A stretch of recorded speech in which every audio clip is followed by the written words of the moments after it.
Le journal Christophe Lamar. Bonjour Christophe. Bonjour Dimitri, bonjour à tous. Combien sont-ils à refuser l'appel sous les drapeaux? Impossible ce matin d'évaluer avec précision le nombre de réservistes russes qui tentent de se soustraire à la mobilisation décrétée par Vladimir Poutine.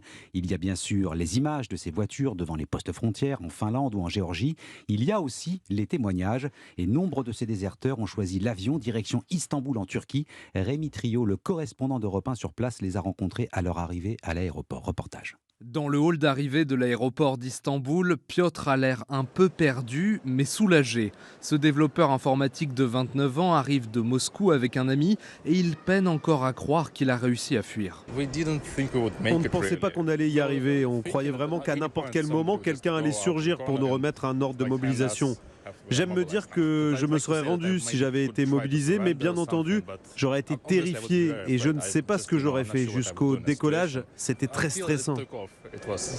Avec une petite valise chacun, Anton et Anastasia viennent aussi d'atterrir en Turquie. Elle avait un peu peur pour moi.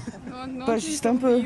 Tout juste mariés, ils ont eu de la chance de trouver une place sur un vol pour quitter leur pays. Les gens ont peur de recevoir leur ordre de mobilisation. Les prix des vols ont été multipliés par 3. Un billet coûte environ $2000.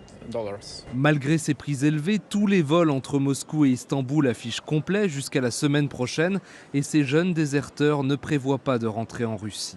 À Istanbul, Rémi Trio, Europe 1. Et cette guerre se joue aussi sur le terrain de la communication. Le président ukrainien Zelensky s'est adressé en russe via un message vidéo à ses futurs soldats.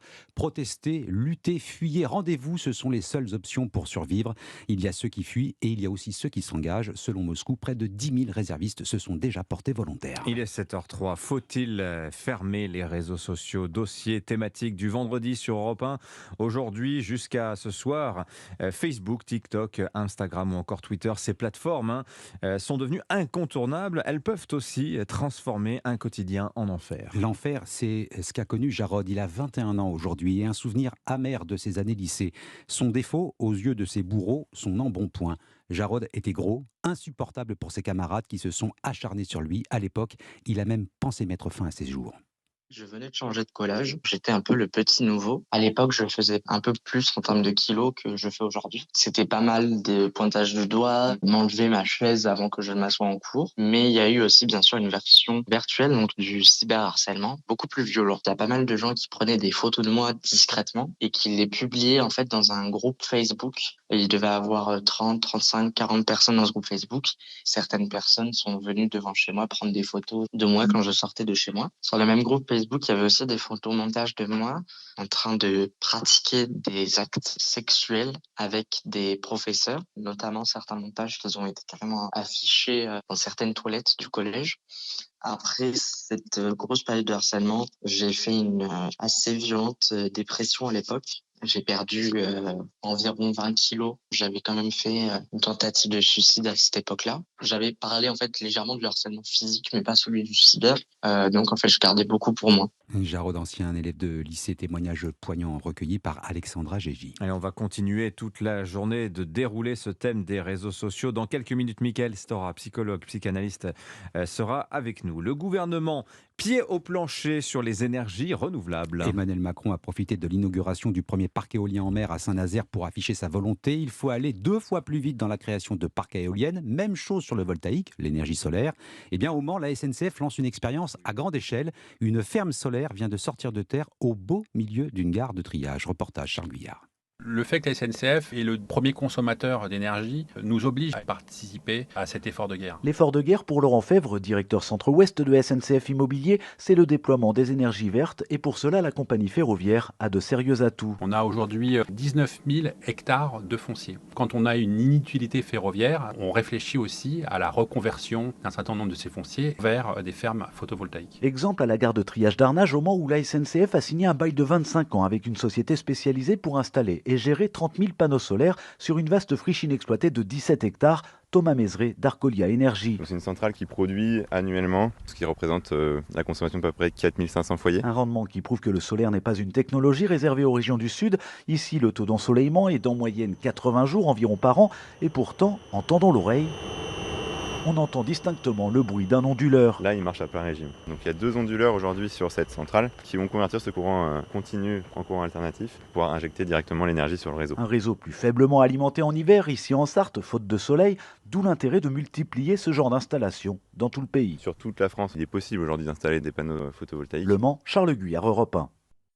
Autre grand dossier du moment, la réforme des retraites. Le gouvernement pourrait lâcher du lest. Et Elisabeth Borne abordera la question à l'occasion d'un déjeuner ce midi avec Emmanuel Macron. La Première ministre va tenter de dissuader le chef de l'État de passer en force via un amendement au projet de loi de finances sur la sécurité sociale. Avec cet argument, la menace d'une censure du gouvernement est réelle. La NUPES et le Rassemblement national se disent prêts à la voter ensemble.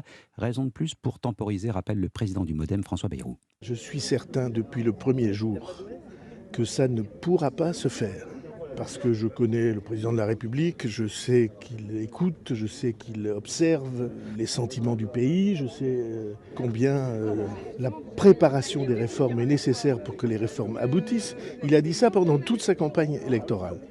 Et donc, je n'ai jamais cru qu'on pourrait imposer une démarche de passage en force ou à l'improviste. Jamais cru. Donc j'ai maintenu ma position et j'ai l'impression, en tout cas en écoutant ce que la Première ministre a dit, que c'était des arguments qui étaient pris en compte. François Bayrou, le président du MoDem, au micro d'Arthur Delaborde. Et si ce n'est pas un amendement, eh bien ce sera un projet de loi à part entière. Présentation possible au Parlement début 2023. Les feux de forêt ont largement occupé l'actualité de cet été. Ils étaient le plus souvent d'origine criminelle. Au moins 48 incendiaires présumés ont été interpellés dans toute la France. Premier bilan, et il est encore provisoire, dressé par les gendarmes. Allez, le football, les Bleus ont gagné hier soir et se sont un peu rassurés face à l'Autriche. Une victoire 2-0 qui permet aux Bleus de se relancer dans cette Ligue des Nations. De quoi éloigner pour quelque temps les nuages qui s'accumulent au-dessus du football français. Une belle soirée, Cyril de la Morinerie, en dépit des blessures. Oui, les Bleus ont retrouvé le sourire. Après 4 matchs sans victoire, les champions du monde ont signé un succès important et rassurant à 2 mois du mondial. Les Français se sont relancés dans la Ligue des Nations, mais surtout, ils ont totalement dominé les Autrichiens. Les champions du monde ont gagné, souligne le sélectionneur Didier Deschamps. Il n'y a rien de mieux que la victoire, même si le score aurait pu être beaucoup plus lourd. On a eu la chance encore aujourd'hui d'avoir une belle ambiance au Stade de France. Voilà, c'est une très belle soirée. Le public s'est enflammé sur le but de Kylian Mbappé et s'est levé pour Olivier Giroud. L'attaquant français s'est encore rapproché de Thierry Henry. Il n'a plus que 2 buts à inscrire pour égaler le meilleur buteur de l'histoire des Bleus. Mais surtout à 35 ans et 357 jours, Olivier Giroud est devenu le buteur le plus âgé de l'histoire de l'équipe de France. Cette nouvelle performance XXL va-t-elle convaincre Didier Deschamps de l'emmener au Qatar pour la prochaine Coupe du Monde? Les supporters qui ont ovationné au Stade de France Olivier Giroud en rêvent. Cyril de la Morinerie du service des sports d'Europe 1. Prochain match, ce sera dimanche contre le Danemark, mais à Copenhague. Et à Copenhague, effectivement. Merci Christophe Lamar, c'était votre journal.